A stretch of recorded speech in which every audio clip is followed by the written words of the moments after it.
President Donald Trump's firing of FBI Director James Comey sets off a political firestorm. Addressing violence against girls in Ghana.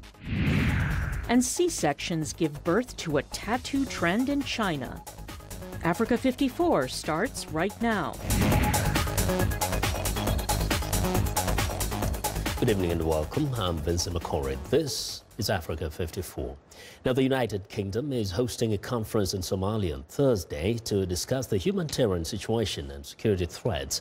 3 million people face famine in Somalia, and 6 million, or half of the population, need aid. Somalia has been in turmoil since 1991, hit by decades of conflict at the hands of clan militias.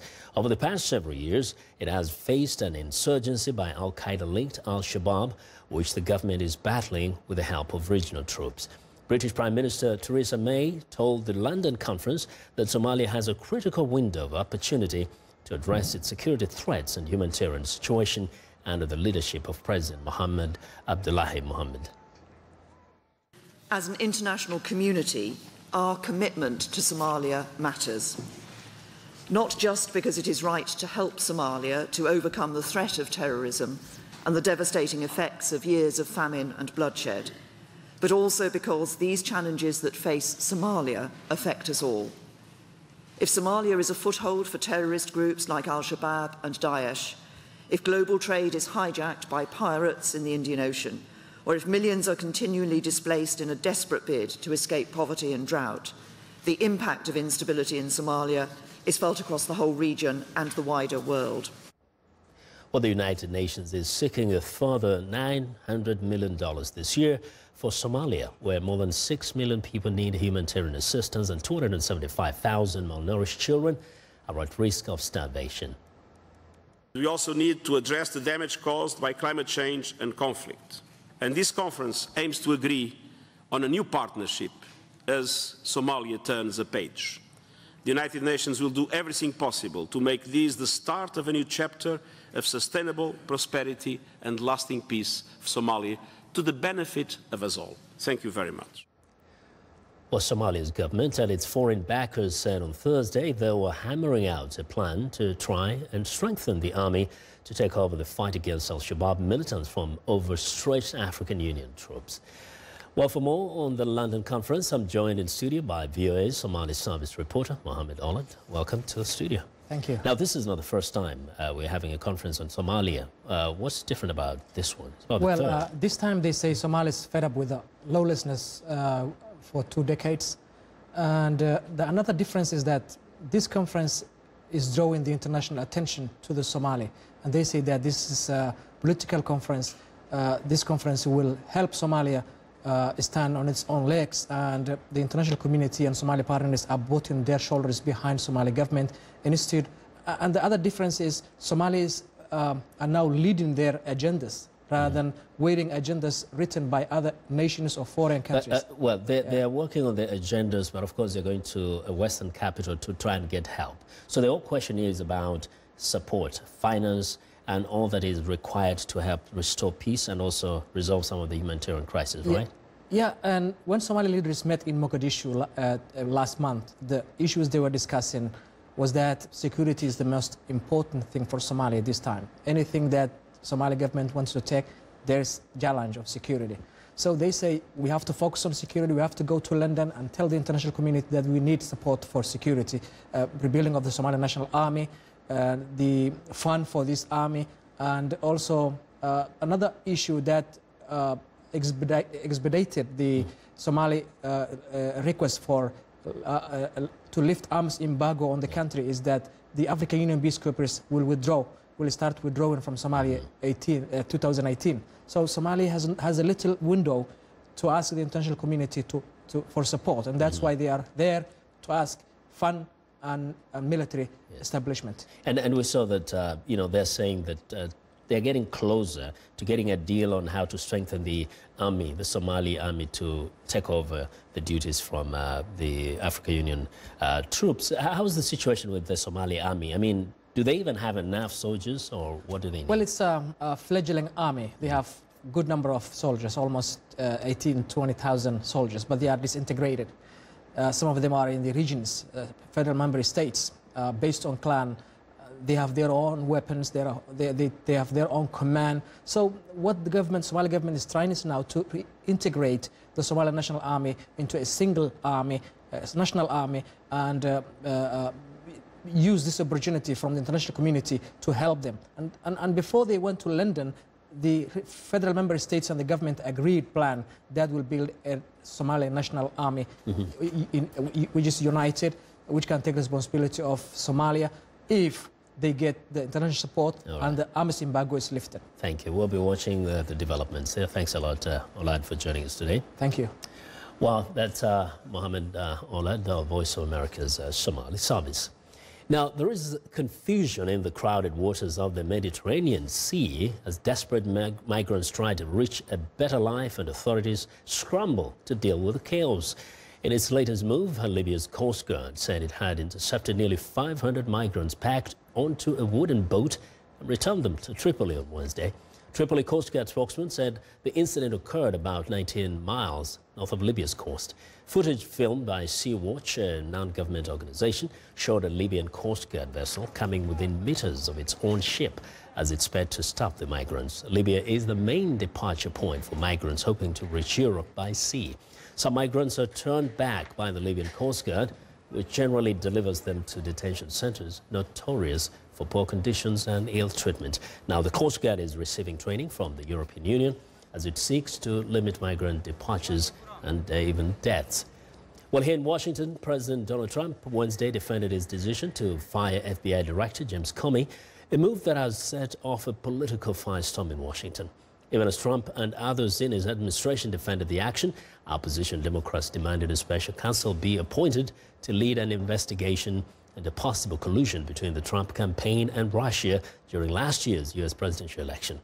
The U.S. national correspondent Jim Malone has the latest from Washington.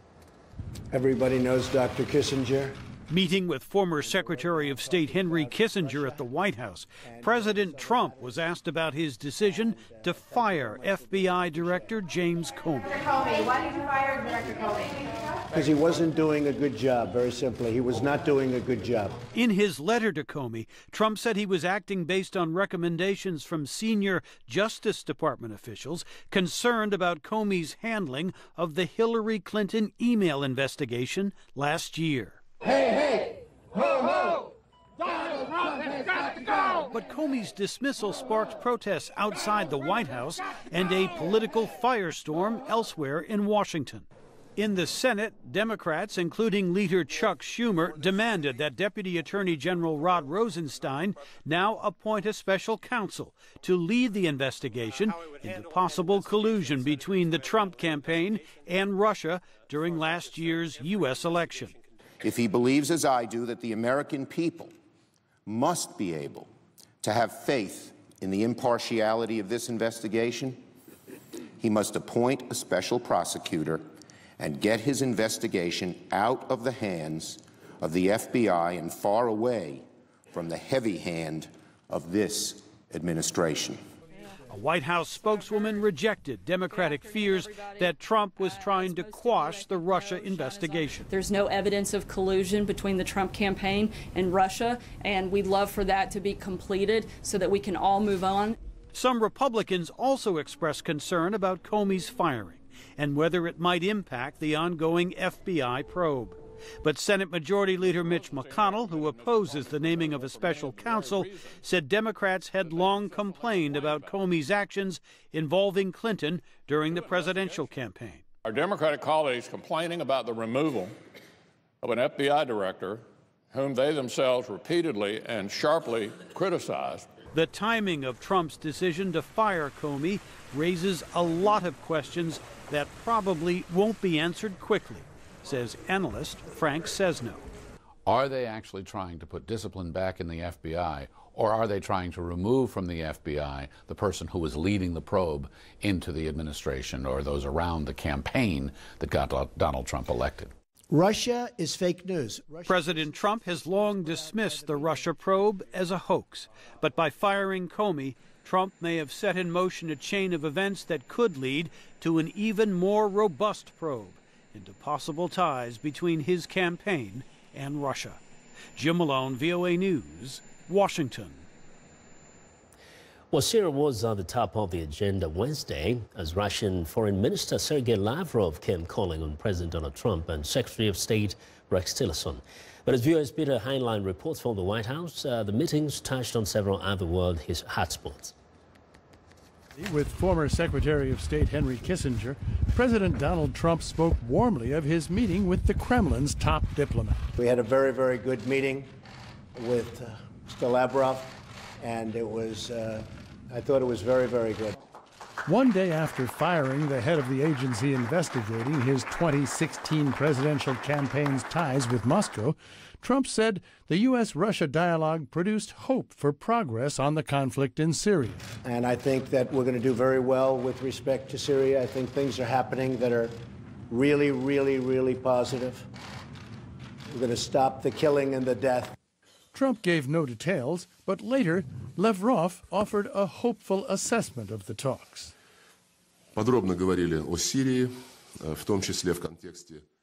We discussed Syria in great detail in the context of the ideas that have been put forth regarding the setup of de-escalation areas. It will be a step to contribute to the settlement of humanitarian problems. A short White House statement said the president underscored the need for Russia to do more to resolve the conflicts in Syria and Ukraine. The positive tone cannot hide the difficult overall state of Moscow-Washington ties, according to Russia expert Stephen Pfeiffer. On Syria, it appears that there's still some fairly major differences, with the White House saying that the president asked Mr. Lavrov to rein in Assad, the head of Syria, and also to rein in Iran and Iranian proxies. And my guess is that's not going to be something that the Russians are going to be inclined to deliver on. So there seems to be a desire to find a way to improve relations, but there still seem to be some very big obstacles to that, including the situation in Ukraine. In his news conference, Lavrov ridiculed the idea that Russia had meddled in last year's U.S. presidential election, calling such reports fake information that is humiliating for the American people.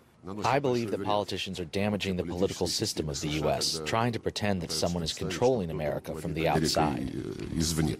Earlier Wednesday, as he met with Secretary of State Rex Tillerson, Lavrov pretended not to have heard about the firing of FBI Director James Comey. Wasn't fired? You're kidding. Peter Heinlein, VOA News, the White House. Well, we want to know what you think about Africa 54 and the stories we covered during the conversation on Facebook. The address is Africa 54. We're also streaming our show live on Facebook, so check us out and share our show with your friends also. And check out our headlines 24/7 on voaafrica.com. Find me on Twitter at VOA Vince McCory. Coming up, addressing violence against girls in Ghana. Stay with us.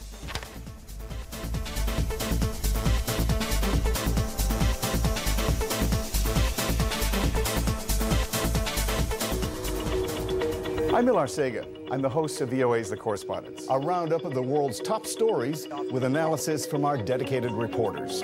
It's really a conversation the same way that you would bring a friend to your home and ask them what's going on. And our correspondents will do that and answer those questions through their own eyes. That appears a false choice in more ways than one. We can't actually put you there, but we can come pretty close. In 30 minutes, we'll show you the world.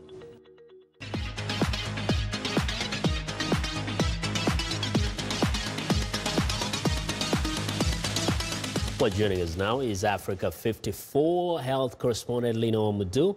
And what do you have for us today, Lino? The World Health Organization says violence against women is a major public health problem and can negatively affect women's physical and mental health. Medical experts and advocates say more needs to be done to protect women and girls globally, particularly in developing countries where victims are not empowered to speak up, and many cases remain unreported. I sat down with Dr. Paul Jane Edo, head of clinical services at Kasoa Polyclinic in Ghana, to discuss his research on the subject and what is being done to address it in Ghana. So sexual violence generally is said to be any form of harassment, from verbal to even forceful penetration, genital penetration. In Africa, there is no concrete statistics studying to show the extent and the magnitude of that problem. In fact, the only time that it came to the attention, worldwide attention, was when in DRC Congo it was being used as a weapon of war. But now, even more than ever, beyond that, I think that it's become a social epidemic. I mean, to the point that it has now come to stay with us. And in Ghana, it's a big one. I made a rare observation that in a week, I can have like 2 girls brought in, 3. Sometimes in a week, you can have about 5 girls brought in with complaints of alleged rape and alleged sexual violence. Tell us about why it was so important to bring this issue forward. When I was taking this up, I was looking at how this was going to affect them medically, the children medically, and how it was going to affect the families psychologically. And yet, along the line, we started making some interesting discoveries that we had actually not even considered. Such as? The interest of the parents. We found out that up to 50% of those girls never spoke to their parents or their guardians because they were scared of how they are going to react. The parents will end up beating up the children, telling them they are bad girls. And that is a serious thing because girls have been made to bear the costs of the defects of their sexuality. And although they are the victims, they are again victimized by their families for talking. And so the only time that the parents found out that these girls had a problem was when they had very bad infections or they were pregnant. A research by the CDC says that over 80% of perpetrators are close to the victim, which means it is somebody in their circle. That was supported by our research. We also discovered that 80%, exactly 80% of people are close. And so that idea that a rapist is a distant person, is a stranger, is really flawed. In fact, teachers in the home, uncles and family friends and neighbors, a big one, they are being abused in the religious places of worship, churches, mosques, shrines. All of these are people close to the family, people that have been trusted by the parents, have been trusted by these girls. We observed 2 levels of psychology that rapists use. There's the first psychology, which is the rapist who wants to hurt the victim. So he breaks into the house, gets a girl, rapes her, leaves her traumatized and in pain, or as part of an armed robbery, they rape the child. And then we have the lover psychology. They establish some intimate connection to the child. That is what will cause it to progress for a very long time. And so we have cases where the child has been abused for over a year, and yet the mother does not know. And this usually happens with the close people. So tell us about some of the consequences that you're seeing physically, but also psychologically. Some major degree psychological defects, i.e. Poor eating habits, disordered human relationships. Some of the children either become very rude or very, very withdrawn from society, nightmares, all varied levels of depression, post-traumatic stress disorders, and all varied. And so we've had all these issues. Another big one is the physical effects and medical effects. I mean, that's what we're actually focusing on, and so we had other issues coming up. What is being done, at least in your country, what is being done to the perpetrators? At best, the rapist is jailed. And then the question comes to mind, what happens to the girl? That was my next question. They are left to go back to the communities. There's not a structured system to really get these girls well integrated into the communities, back into school.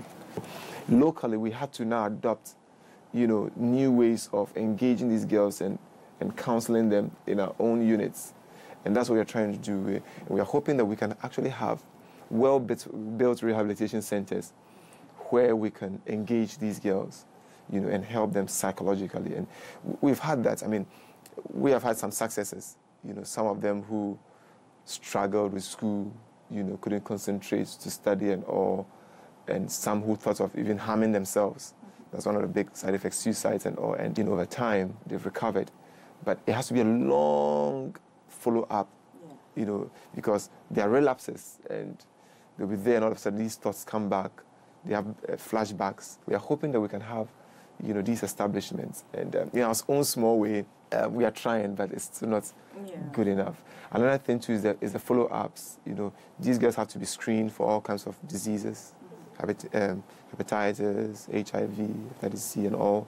And sometimes they don't even have the money. We hope that we can reach out to policymakers so that our health insurance could at least have some cover for these girls as far as their medical care and their examinations are concerned. And that's our health report for today. To stay in touch, find me on Twitter at Lenore Moudou. Vincent, back to you. Well, thank you very much for joining us today, Lenore. And I'll be sure to watch for Lenore Moudou every Tuesday and Thursday right here on Africa 54 for the latest health news. Staying in Ghana.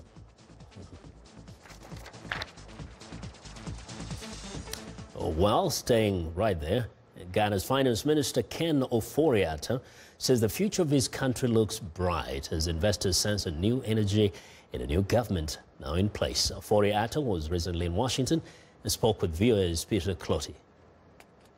What would you say has been your mission since you arrived here in Washington? Because obviously you've been very busy. Well, principally to come to the World Bank IMF spring meetings, and in a sense, for an outdooring for us. It's been 105 days since we came into office, and we haven't really met up with the investor community and other interested stakeholders in Ghana.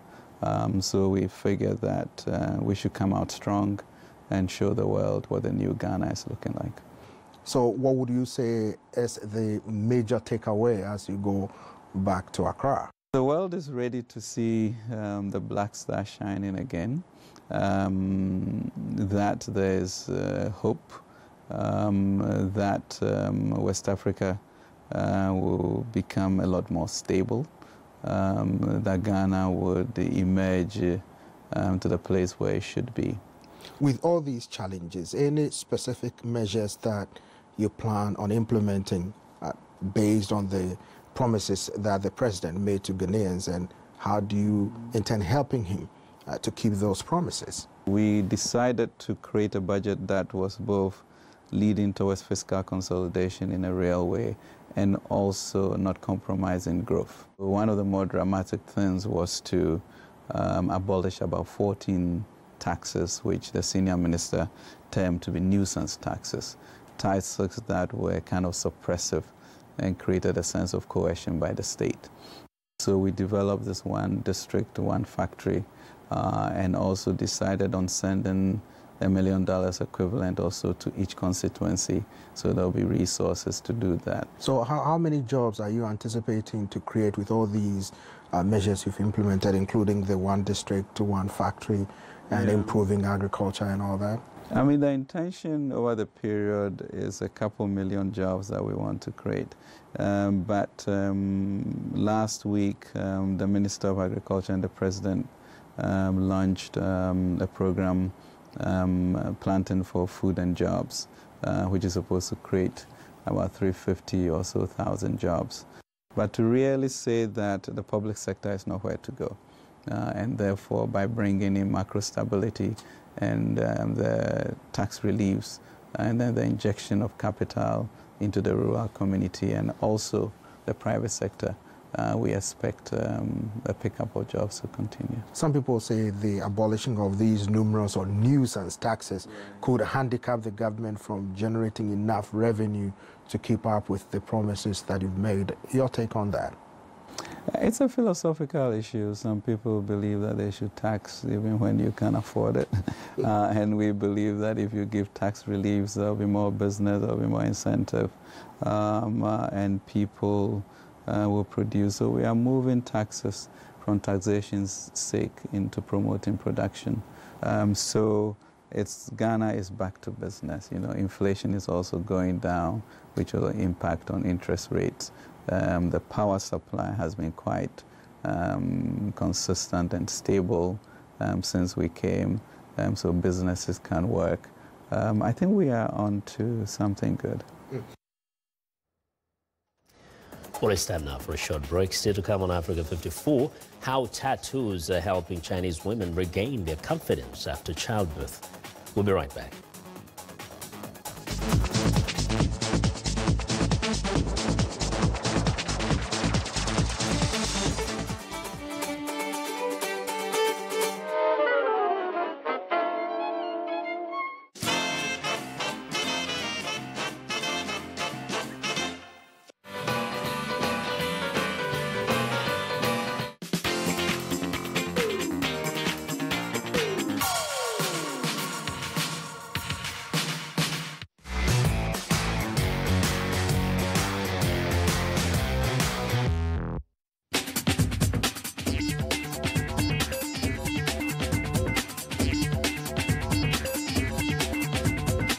Welcome back to Africa 54. Here's what's trending. It may be one of the last things you would expect a woman to want to go through after childbirth. But tucked away in a quiet Shanghai suburb, this tattoo studio is attracting new moms in China. Now, the appeal? Free ink for women wanting to hide their C-section scars. Chinese women are known to spend thousands of dollars hiding their scars, from creams to gels to laser surgery. And with about a third of all babies in the country now delivered by C-section, there will be no shortage of customers for this growing trend. Well, next up, a Croatian winemaker and keen diver have found a way of bringing his two passions together. He is maturing his wine under the sea. Now, the seabed is dark and quiet, and the temperature is stable, providing the ideal conditions for aging wine. The wine is stored into handled clay bottles known as amphoria, which are tough enough to protect the wine underwater. Amphoria date from prehistoric times and were commonly used in ancient Greece to store wine, olive oil, and other produce. Well, and finally, a group of would-be circus performers in New Jersey's capital city are using unicycles, acrobatics, and spinning plates to bridge the divide between poverty and privilege. The Trenton Circus Squad pairs youngsters from the inner city with their peers from the wealthier suburbs. The program is free for kids ages 12 to 17 and relies on donations to keep the doors open. The squad performs 6 times a year and holds community workshops in an old factory, teaching even younger kids the art of the circus. And that is what is trending today. And that's our show for today. Now be sure to watch Africa 54 on our website at voaafrica.com. For more news, tune in to VOA's evening radio show Africa News Tonight at 1800 UTC. And in the mornings today, Break Africa between 0300 and 0600 UTC, Monday through Friday. Thanks a lot for watching. From all of us in Washington, have a good night.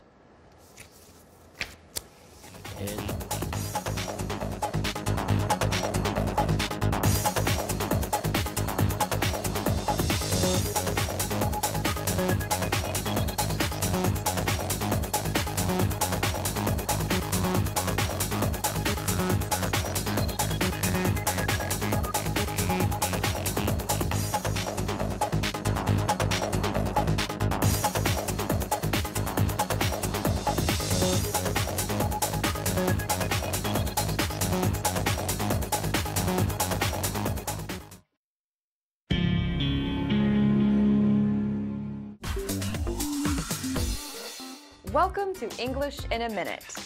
Going off the deep end sounds dangerous. Off the deep end. I wonder if Jonathan and Anna will need special equipment to explain this expression. I heard that John got kicked out of a restaurant last night. What happened? It was crazy.